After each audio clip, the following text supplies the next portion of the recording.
G'day guys, welcome back to my channel, Benji's POV, Point of View. I have decided to take this channel in a completely new direction. I was going to have it focused predominantly on politics and on political issues, but no, as strongly as I feel about that, I feel like there is something that I can do, something that I can offer rather than just talking about these issues. There's something else that I feel I can offer people that if they were to incorporate it into their lives, it could actually play a part in helping change the world for the better. And so what I want to talk about today is psychedelic experience and spirituality. Now, a lot of people use psychedelics purely for recreational purposes, and that's fine. I'm not going to say that that's right or wrong or, neutral. I mean, do what you want. I don't think so. Like, psychedelics are not dangerous the way other drugs are, and a lot of people vilify them and think that they are, but they're not. You name me one person who's died from an overdose of psychedelics, of a psychedelic experience, or who has been permanently damaged because of it, and I guarantee you can't. You can have negative experiences for sure, but that's if you don't use them correctly. And that I think is a good segue to lead into my first point, which is how different types of psychedelics allow for travel to different dimensions of consciousness. So take, for example, psilocybin or magic mushrooms. These psychedelics are very introspective. They allow for a greater deal of reflexivity and are actually used in the integration of the shadow and dealing with shadow work.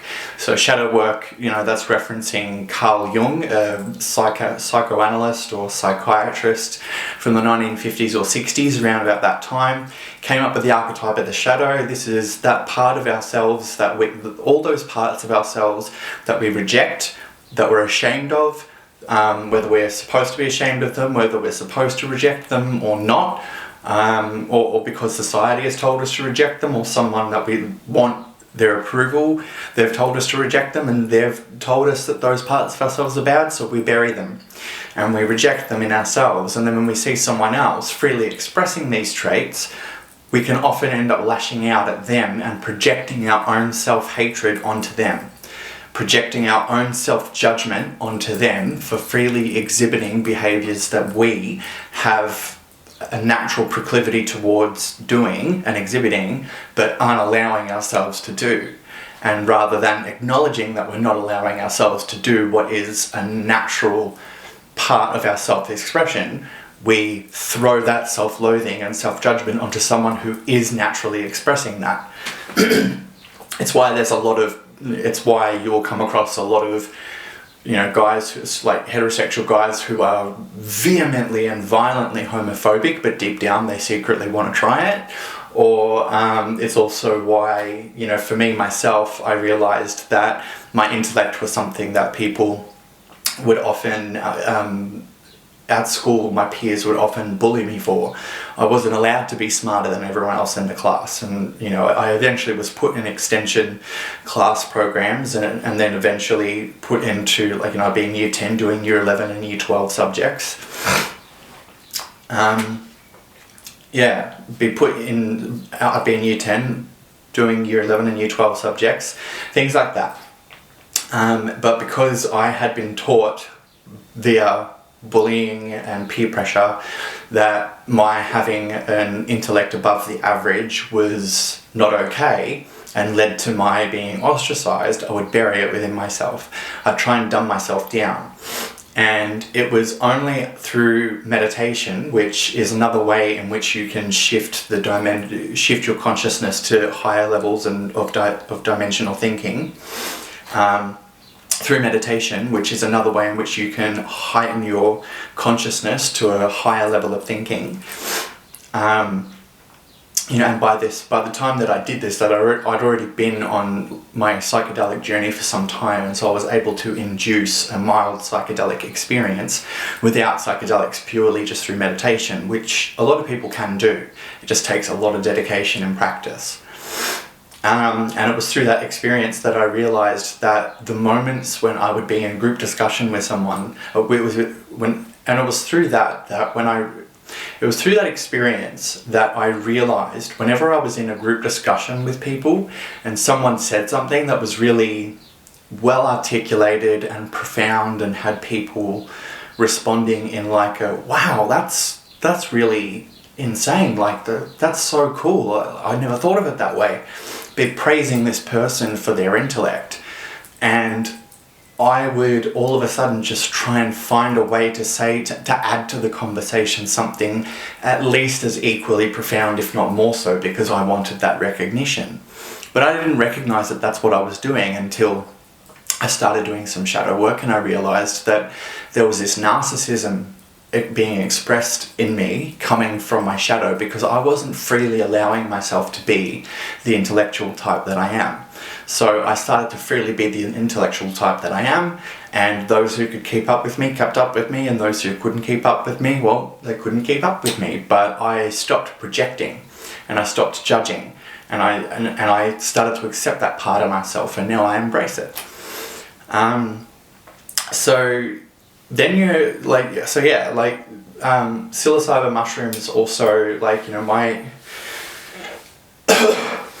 then there's also like the story that I could tell you about how my grandmother would tell me time and time again when I was younger about the devil, and how he was real, and how he wanted to kill me and torture me for all eternity in hell, and that he didn't care about me, he only wanted to do it to hurt God, and that the only way I could be saved was to put my faith and love and hope and trust in Jesus Christ.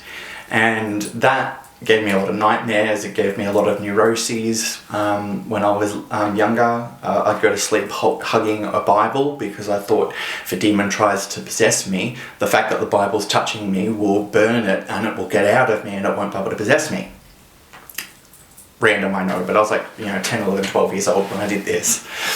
But then about 3 years ago, it had been about 2.5 or 3 years since I had been excommunicated from the church. I joined the church when I was 20, and I was excommunicated when I was 26, because at that point in time, after 6 years of denying my sexuality and putting myself back in the closet, essentially, I said to my leaders, I can't do this anymore. And they said, well, then you're a danger to the community, and you are a dog returning to its vomit, and you are jeopardizing your salvation, and you can't hang out with us anymore.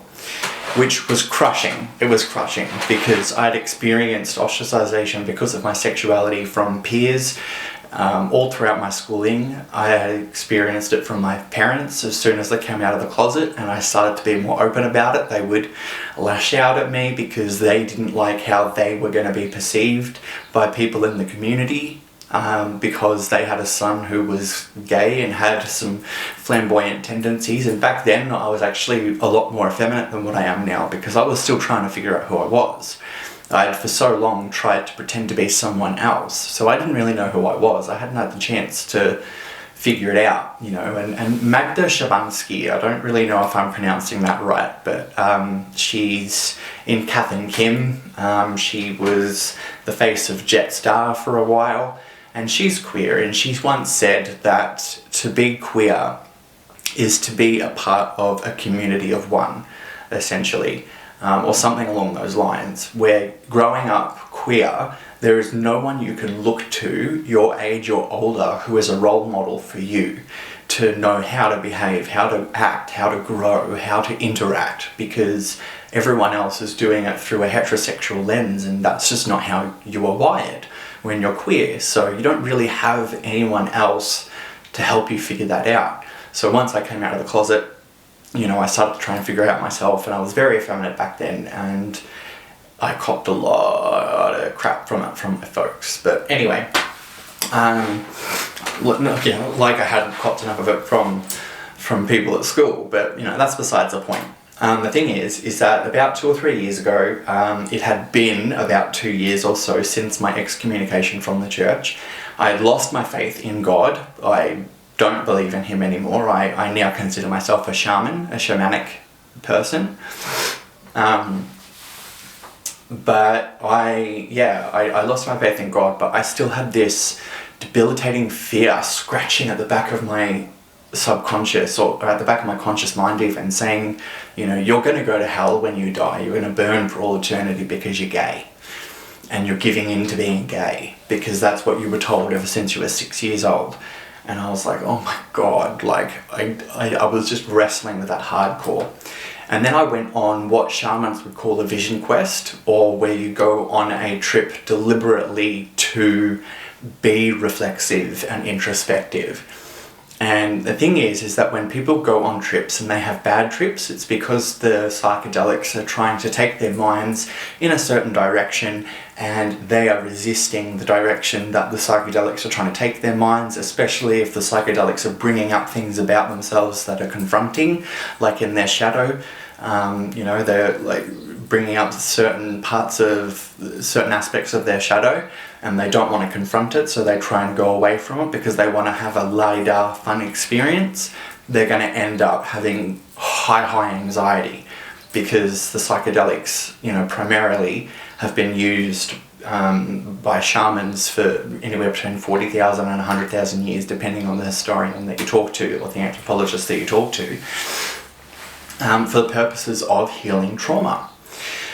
And so I did this, and I went on this trip, and I ended up having this vision of the Earth.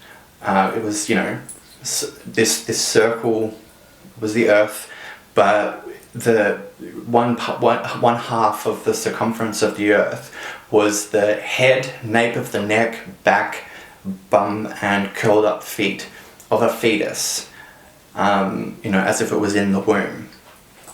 And then coming out of its umbilical cord was the tree of life, or what shamans would refer to as the axis mundi, the tree of life that extends into the upper, middle and lower realms, you know, or planes of consciousness, or planes of existence, or dimensions, however you want to call it.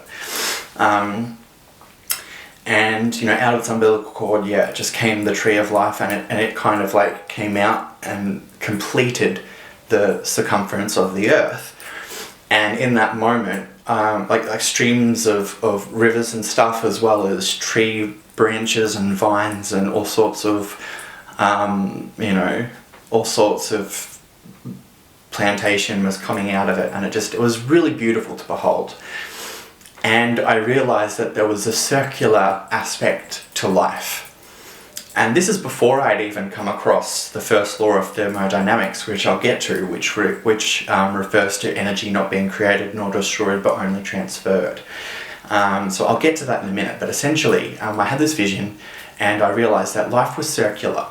That, you know, when you die, you didn't go to a place of celestial paradise or a place of demonic torture, but rather something else happened, and that your energy would continue to live on in some way, shape or form. And I woke up the next day, and the fear that I had carried in my heart of going to hell my entire life, completely gone, just gone. And that has lasted for the last 2.5 years, just completely free of that fear that I carried for 27 years of my life. Gone, bye-bye. So there's that. And then you have other psychedelics that are not so much introspective, but more open the consciousness up to higher dimensions of existential thinking and thought, like LSD, for example. And an example of that would be, I would be on an LSD trip, and I would, you know, just my mind would be going crazy with all of these existential realizations and epiphanies and revelations and what have you. And I'd pull out my journal, and I'd just be scribbling stuff down if I was able to, or if I was cooking it too hard, then I'd just pull my phone out and record myself and listen to it the next day and then journal about it. And at that same time, I was also buying books online written by different shamans from all over the world about shamanic practice, because I wanted to learn about it as much as I could, and I didn't want to just learn about it from Wikipedia. I wanted to learn about it from people who were practitioners and believers themselves, who had, you know, experience and who were writing from personal experience. And I remember one day I went on this trip, and you know, I wrote down some stuff, you know, to do with existence and and our purpose and all of that. And then the next day I woke up and a new book on shamanism arrived, and I was like, oh, awesome, grouse, this is great. All right, open it up, I start reading, and I'd never read this book before, never picked up this book before, but what I was reading was almost exactly word for word what I had just been journaling the night before when I was in a higher dimension of thinking on LSD. And that's when I started to realize that, like, what shamans refer to as the collective unconscious, a place outside of time, a dimension outside of time that comprises of every single thought that has been thought, every single word that has been spoken, and every single experience that has been experienced by every living thing. Past, present, and future, it's all there. And that's when I realized that I must have tapped into that realm and that dimension because someone else had already come up with what I had come up with the night before. I just thought it was a unique thought of mine, that my own unique revelation, until I got this book written by another shamanic practitioner who wrote the exact same stuff that I was writing about. It was crazy. It was crazy. I kind of laughed at myself thinking, I don't know if this is like a waste of money that I've bought this, or if it's like a good use of money because it's really confirmed what I've started to believe and what has been shown to me through these experiences, So going back to thermodynamics though, with regards to psilocybin, psychedelics being used to heal trauma, and the picture that I had of the little baby and the tree of life, and life being circular. The first law of thermodynamics states that no energy in the universe can be created nor destroyed, but only transferred or transformed into another form. But it cannot be destroyed. Now, our nervous systems are generating electrical activity, our heart's electrical activity. When synapses fire in our brain, electrical activity, we radiate BTU waves of heat, energy. We are generating actual energy. Was transferred into us when the moment that life began for us in the womb, and it was and when we die, it doesn't just disappear, it doesn't just fizzle out, because it can't be destroyed, it can't just disappear, it has to be transferred and transformed into another form. And that's when I realized that the vision that I had had of life being circular was true, because I had come across this law in thermodynamics. I started to look into it just as an amateur, but that's fairly easy to understand, drawing on inspiration from the law of conservation of energy. And I started to realize that everything is connected, because if no energy can be created nor destroyed, only transferred, then the energy that was responsible for the Big Bang and the start of the universe and the creation of all the planets and stars and everything that's in the universe is the same energy that's responsible for our creation and for our life and for the life of all animals and plant life as well. So everything is interconnected and intertwined through this energetic vibration and energetic frequency. The last thing I want to talk about is DMT, because this is a particularly potent psychedelic experience, even though it doesn't last nearly as long. Shrooms will take you on a trip for anywhere between 4 to 6 hours. LSD or acid will take you on a trip for anywhere between 7 to 10 hours before you start to plateau. Whereas DMT, it's about 15 or 20 minutes, but it feels longer and it's very, very intense. I don't usually get visuals when I'm having a psychedelic experience, but on DMT I do. And the interesting thing is that there's a book that I bought by a Dr. Carl, by a PhD of some sort, I can't remember, but he's a PhD in pharmacology, and he wrote a book called Quantum Science of Psychedelics, the Pineal Gland, Multidimensional Reality, and My Own Cosmology. Cosmology is essentially your spiritual worldview. It's all the things that, well, not necessarily spiritual, I should say, but your cosmology is the collection of your values and your belief system, and everything that it's been influenced by in terms of what you read, what you've inherited from peers or from people who have raised you, different influences here or there. Whether you have deliberately tried to construct and build and mold your own cosmology or not is irrelevant. Everyone does have a cosmology, because it's all to do with your moral belief system and to do with where you believe our existence came from and its purpose. With DMT, I had this really interesting experience, because in the book that I read, and it's not just in this book, I've read this several times, that it's been theorized by, well, not theorized, there's discussion in the field. Some are for this, some agree with this, some experts agree with this, some experts disagree with this, but they are saying that the pineal gland in the brain naturally produces DMT in tiny, tiny amounts when we dream, and in massive amounts when we die, which is why when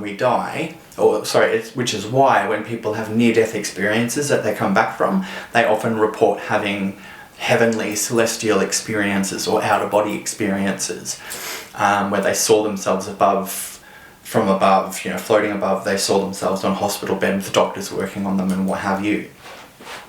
So this one time I had a DMT trip, and I broke through into another dimension, and I left my body. It felt like I left my body.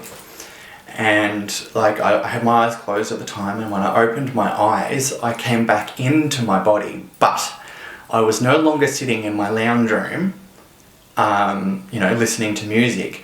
I was lying in the exact same hospital bed that I had woken up in after one of my suicide attempts about 5 years ago, with the exact same people around me, except there were a few other people there who weren't there when I was there, and nobody else who was there when this happened could see and were aware or cognizant of these other people that were there that I could see during the DMT trip. And this is because, most people who have had a breakthrough experience on DMT will talk about having experienced interactions with certain beings in another realm, and these beings took the form of people that I knew or people that I knew of to help me understand the message that they were giving me. But I just found it really interesting that at a point when I almost died in my life, my present consciousness travelled back and went into my body, and I relived an experience where I almost died, where the pineal gland likely released a whole bunch of DMT, which I had just ingested a whole bunch deliberately only a good 5 or 6 years later. Crazy, right? So, it's things like that where I can no longer say that psychedelics are purely just a recreational drug, but they're actually really useful tools for spiritual. They're actually really useful tools for spiritual growth and for the construction of one's cosmology and for understanding one's self on a deeper level and integrating one's self with their shadow selves, as well as really good tools for helping you expand your consciousness and help you to understand the why questions behind existence itself, and whether or not and the purpose of life itself. So that's all I have for you today. If you like the channel, that's all I have for you today. If you like the content and you think you might like the new direction I'm taking this channel, then hit that subscribe button, drop a comment in the so that's all I have for you today. If you like the content and you like the new direction that you can see I'm going to be taking the channel in, hit that subscribe button. So that's all I have for you today.